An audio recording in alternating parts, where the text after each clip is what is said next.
If you're wondering what that is behind me, yes, that is a giant inflatable swan. What's up YouTube? Welcome back to my channel. My name is Justin and you are watching That Christian Vlogger. Today's episode is a very special episode. I'm super excited about this one because I've been keeping a secret from you guys for the last several months, and today is finally the day where I get to let the cat out of the bag and share with you guys all about this project that I'm working on. So if everything is going according to plan, around this time I should no longer be in the United States. I should be well on my way to Europe, where I will be spending the next 3 weeks. I will be traveling around many different places in Europe, doing some sightseeing and some exploring, some adventuring, and making some really cool videos for you guys that I'm excited about. I will be visiting places like France and Switzerland, Italy, Rome, England, Germany, and just a lot of different places in Europe, and I'm super excited about this.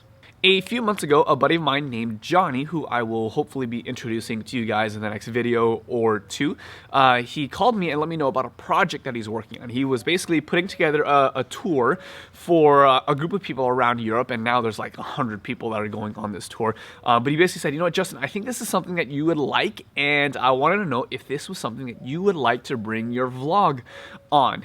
And of course, immediately, those of you guys who know me know that this is exactly what I'm hoping to be able to do more often in the future with this channel. So I was like, yes, 100%, sign me up, let's do it.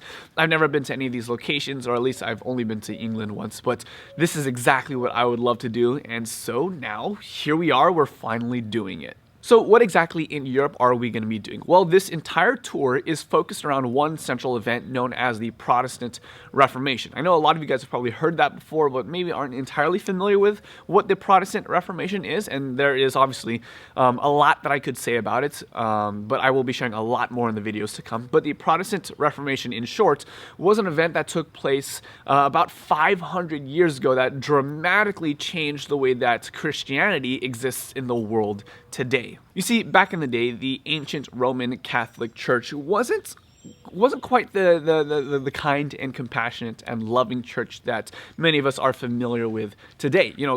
Especially with the new pope that's out there today, there seems to be a very strong emphasis on loving your neighbors and treating other people with kindness and love, the exact way that Jesus, would. But back in those days, it wasn't quite like that. The Roman Catholic Church of the day was a really shifty, a really shady organization. In fact, there's no other way to describe the way that this church ran itself than to say that many times it was actually very, very wicked.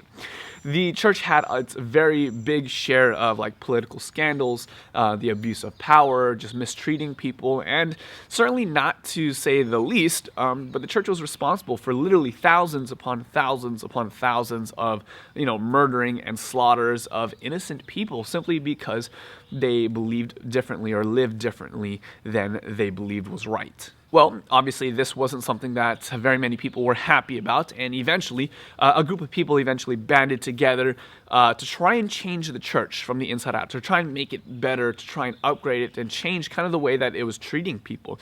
These people were basically protesting some of the teachings and practices of the Catholic Church, which is where we get the term Protestant, and they were trying to reform the church, trying to again, make it better. So there's the Protestant Reformation for you. Well, long story short, the Catholic Church wasn't very excited about this, and they ended up persecuting a lot of these people, and many of these individuals ended up dying some pretty gruesome deaths. Many of them were even burned at the stake and stuff like that.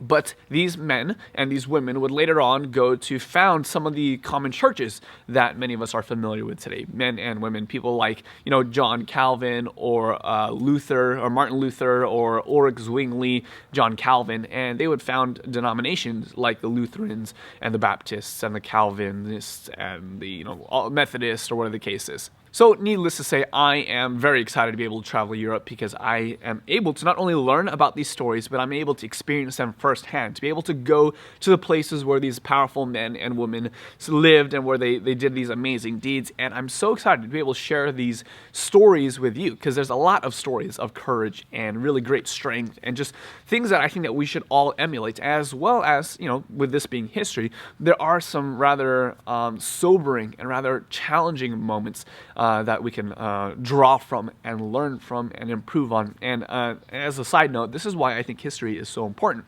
They say that those who forget history are doomed to repeat it. And so I think that this is a really great opportunity for all of us to learn from our past and to hopefully make changes and improvements to redirect our future. So I hope you guys are as excited as I am. I will be trying to video every single day of the next 3 weeks, and so that's something like 20 videos or something like that. I'm not 100% sure what the internet connection will be like that, or what my access to the internet connection will be like while I'm in Europe. So the videos will continue to upload at the regular time, at least that's my goal. And if you would like to and catch it like day by day, you can follow me on Instagram at jku, and that way you would be able to see everything as I see it as it happens. But yeah, anything else? Oh, if you are wondering where Emily is during this entire adventure, unfortunately she couldn't come with me. She did have to stay home and continue with her work and everything else like that. So I am flying solo for the trip, which does suck. That's like 3 weeks without Emily.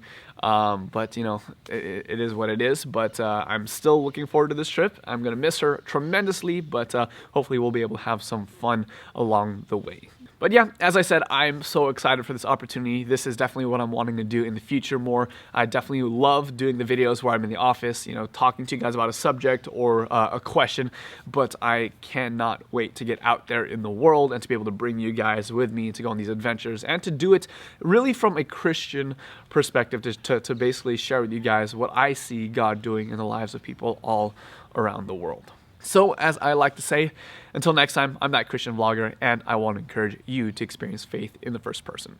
God bless.